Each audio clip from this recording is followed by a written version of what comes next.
Let me go to Joe in Georgia. Hello, Joe. Hi, Glenn. It's a pleasure to be on here. Thank you, sir. Hey, just want to talk about the inflation a little bit. First of all, we got to fire everybody. Everybody in Washington, D.C. I mean, inflation doesn't happen overnight. Mm-hmm. It comes on after years and years of bad money management, and that's what we've had in D.C. And until we start firing people and making them realize they work for us, I mean, it's not going to fix anything. Before the pandemic, I know it ain't all the pandemic's fault, but my wife was paying $150 for groceries. Now we're averaging $2 to $2.20 every week. And it's how are you handling that, Joe?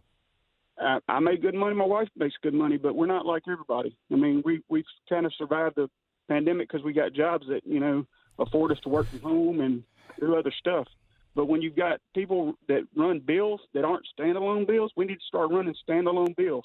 If you want to do infrastructure, do infrastructure. If you want to do prison reform, do prison reform.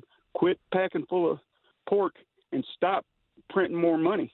I mean, I'll give you an analogy. When I was a kid, I used to watch the Three Stooges. And I know you probably didn't think the Three Stooges were going to come to this conversation. But there's an episode on there where Curly accidentally shoots a hole in the boat. So he pulls out the drill and starts to drill another hole. And Mo goes, "Why are you drilling another hole?" "To let the water out." That's what we're doing. We're just throwing more money at a problem, and we're creating more problems. Yeah. You can't just keep throwing money at a problem and expect it to go away. And Democrats are probably the worst about doing that. They think we need a government program for everything. Our free market will set itself and will let us survive this if we'll just let it and get out of the way. Problem is, we don't want to get out of the way. Exactly right. Joe, thank you for your call. The important thing to learn from this, and you just hit it at the end, they're not looking to let the water out. They are actually drilling holes because they want more water to come in. Unlike the Three Stooges, where they were just dopes, that excuse can't be had anymore. Everything that is being done. Did you know in the Build Back Better bill, what is it, 6 million illegal aliens are going to be nationalized? 6 million. That means 6 million can now access welfare, can access health care, et cetera, et cetera. We just added 6 million people. Okay, fine. But as you stated, that's in the Build Back Better bill. You want to do reform of immigration, do reform of immigration. They're not interested in doing that. This is human infrastructure. Bullcrap. This is the infrastructure to control. There's still a chance that Build Back Better bill does not pass in the Senate. But you've got to call your senators. I mean, it's down to Joe Manchin and Sinema. You've got to call your senators and say, please do everything you can. Do not let this bill pass in any shape or form. I don't care if it doesn't cost $1. In any shape or form, this bill cannot pass. And you do see occasionally these things work. I mean, an example from this week where someone we talked about, she was going for she was from the Soviet Union. I can't think of her name off the top of my head. You talked about her 20 times.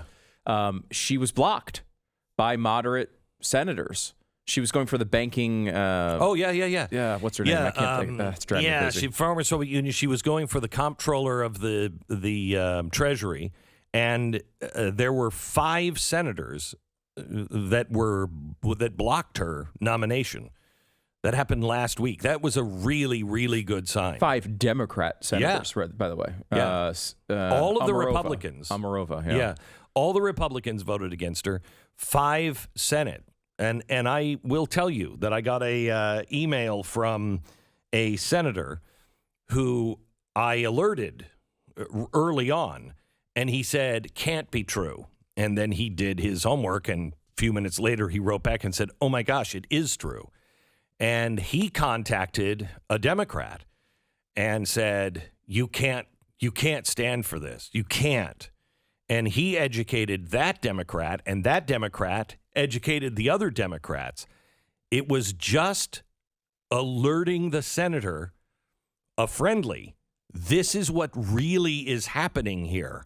And there are Democrats that can and will see the light, and you've got to reach out to them.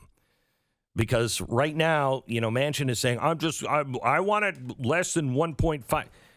I don't care if it has zero cost to it. I mean, legitimately, there's like nothing in there that cost a dime. It cannot pass.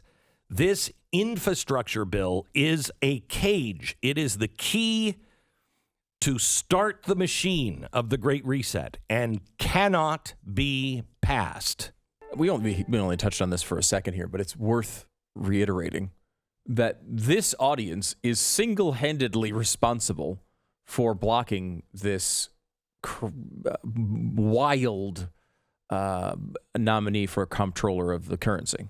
She wanted to end all banking as we know it, and make it one bank, the Bank of the Federal Reserve. I still think that is happening because that's their goal, but she came out and said it. She was educated in the Soviet Union. She never really distanced herself from the Soviet Union. She was a frightening nominee. Yeah, and we know the behind-the-scenes stories of this one, and we know that this audience is basically single-handedly responsible for it. And look, part of me is inspired by that, right? Like, you in particular, Glenn, were all over this and did the research on it, and the audience was alerted to it, and this changed. But what happens if you happen to be looking at a different news story that day? What happens if you happen to be distracted by a new deal at Taco Bell and you just didn't happen to read it? Thank you for the pressure. Thank you. I appreciate it. Just don't miss any stories ever. That's all. Here's the thing. Please continue to do what you're doing as an audience. As Stu said, we know the inside scoop. This audience is the audience that made the difference in blocking that nomination. No questions asked. So please call your senators today about the Build Back Better bill and say, I don't care how low the cost is, you've got to make sure it doesn't pass.